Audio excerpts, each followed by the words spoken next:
अब बच्चों हम आगे देखते हैं। कैसे कहूँ कि मनुष्यता एकदम समाप्त हो गई है। कैसे कहूँ कि लोगों में दया माया रह ही नहीं गई है। जीवन में जाने कितनी ऐसी घटनाएं हुई हैं जिन्हें मैं भूल नहीं सकता। ठगा भी गया हूँ, धोखा भी खाया है, परंतु बहुत कम स्थलों पर विश्वासघात नाम की चीज़ मिलती है। विश्वासघात का अर्थ होता है बच्चों धोखा देना। केवल उन्हीं बातों का हिसाब रखो जिनमें धोखा खाया है, तो जीवन कष्टकर हो जाएगा। यानी जिनमें धोखा खाया है तो जीवन कष्टकर हो जाएगा। कष्टकर यानी दुखदायी, तकलीफदायक। परंतु ऐसी घटनाएं भी बहुत कम नहीं है जब लोगों ने अकारण सहायता की है, यानी बिना कारण के, बिना जान पहचान के, बिना जाने समझे निराश मन को ढांढस दिया है और हिम्मत बधाई है।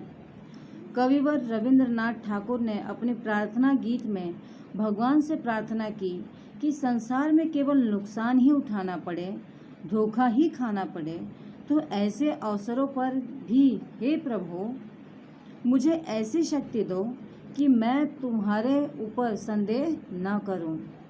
मनुष्य की बनाई विधियां गलत नतीजे तक पहुंच रही हैं, तो इन्हें बदलना होगा। वस्तुतः आए दिन इन्हें बदला ही जा रहा है, लेकिन अब भी आशा की ज्योति बुझी नहीं है। महान भारतवर्ष को पाने की संभावना बनी हुई है, बनी रहेगी। मेरे मन निराश होने की ज़रूरत नहीं है। अर्थात बच्चों, अब इस पूरे पैराग्राफ में लेखक ने वस्तुतः अपनी सभी घटनाएं, जो भी उन्होंने घटनाएं उनके जीवन काल में घटी, उसमें से कुछ चुनिंदा घटनाओं को उन्होंने हमारे सामने रखा है।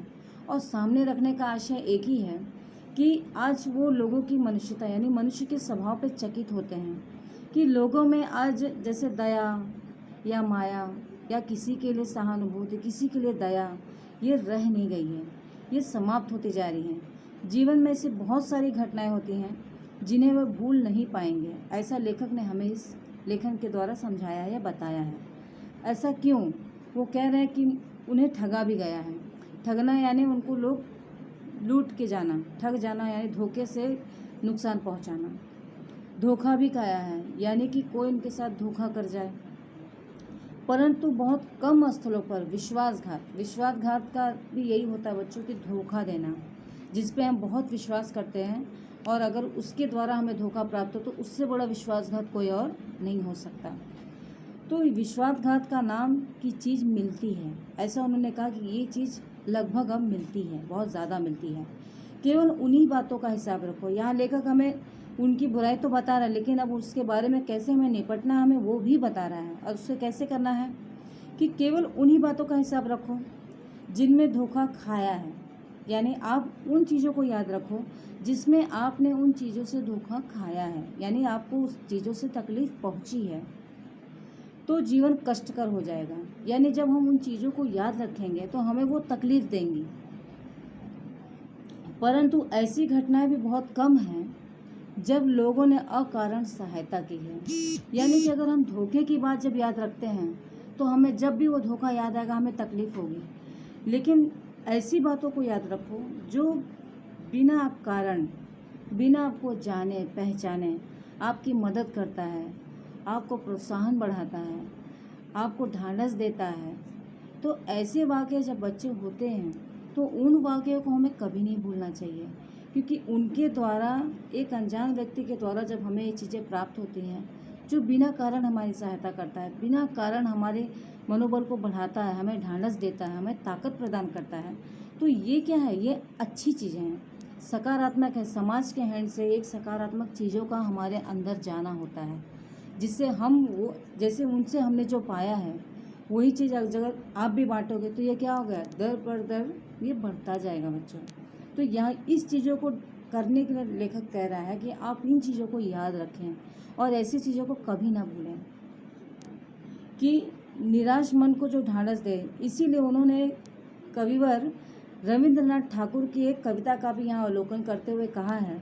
उस प्रार्थना गीत में वो कह रहे हैं कि भगवान से प्रार्थना की कि संसार में केवल नुकसान ही उठाना पड़े, धोखा ही खाना पड़े, तो ऐसे अवसरों पर भी हे प्रभु, यानी अगर इस संसार में मुझे धोखा ही खाना है, मुझे हमेशा नुकसान ही मेरे साथ हमेशा होता है, लेकिन इस अवस्था में भी प्रभु जब मेरा मनोबल मुझसे गिरने लगे, जब मैं लोगों के प्रति गलत भावना का मेरे मन में निर्माण हो, उस वक्त भी हे प्रभु मुझे ऐसी शक्ति देना कि मैं तुम्हारे ऊपर संदेह ना करूं।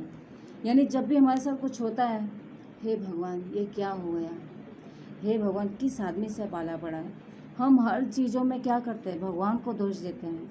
तो यहाँ पर भी लेखक वही कह रहा है कि जब ऐसी घटनाएं हों तो उस दौरान भी हम भगवान पे संदेह यानी उन पर शंका ना करें, क्योंकि जो होता है अच्छे के लिए होता है। और इसी चीज़ को दर्शाते हुए लेखक आगे कहता है कि मनुष्य की बनाई विधियाँ गलत नतीजे तक पहुँच रही हैं, तो इन्हें बदलना भी होगा। यानी जो उनकी बनाई हुई विधियाँ हैं, जो ये सारे अभी प्रकरण हमने हर एक पहलू को देखा है समाज को सही दिशा में ले जाने के लिए, लेकिन लोग अपने काम को ईमानदारी से नहीं करते हैं। ये समाज इन लोगों मनुष्यों के द्वारा ही बनाई हैं। मैं मानती हूँ, या लेखक भी कहता है कि हम वो जानता है कि ये चीज़ें गलत हो रही हैं, लेकिन इसे सही भी हम ही कर सकते हैं।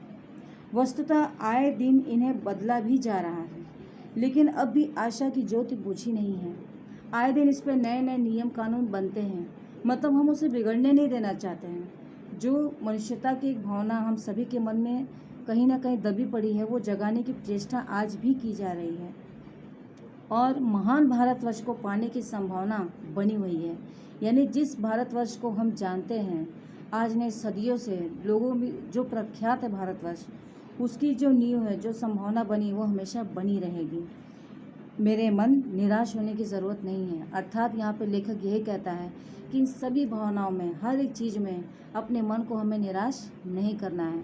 अपना आत्मबल और अपनी मनुष्यता के साथ हमें आगे बढ़ना है। तो बच्चों, आज हमारा ये लेसन क्या निराश हुआ जाए, ये आपका चैप्टर कंप्लीट होता है। इस लेसन को अच्छे से तैयार कर लीजिएगा। जल्दी ही मैं आपको इसका वर्कशीट जो है आपकी प्रश्नोत्तर वो आपको प्रोवाइड कर दूँगी। तो तब तक आप अपना ख्याल रखें और लेसन को पढ़ते रहें।